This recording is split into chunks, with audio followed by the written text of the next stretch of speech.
One thing that a lot of people have been talking about is immigration reform. And if you thought that partisan politics was dead, everybody should think again. Now that the fiscal cliff drama is old news, the GOP and Democrats are using immigration as a battlefield, unsurprisingly. Today, House Republicans argued that Democrats are holding up reform by calling for a pathway to citizenship for undocumented immigrants. So what's the deal? Is this the only sticking point for the GOP? I mean, it's a pretty big one if it is. This is the main sticking point, certainly, and our immigration reporter, Elise Foley, has been doing a fantastic job reporting on this. But there will be a pathway to citizenship in the sense that that's part of the bipartisan framework. Now, the question is to how strict that should be.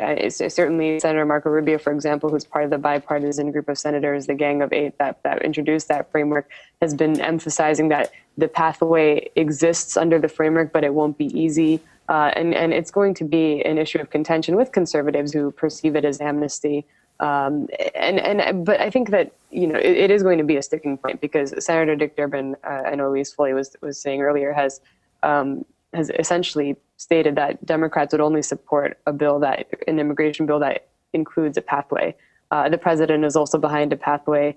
And again, they're not making it easy. They're making it incredibly difficult. At least in the framework that was proposed by the group of senators, it entailed going to the back of the line, paying taxes, paying a fine, in addition to a list of a host of other things that they would need to do, in addition to also certain border security metrics being met in order for undocumented immigrants to obtain a green card, or a pathway, one should say.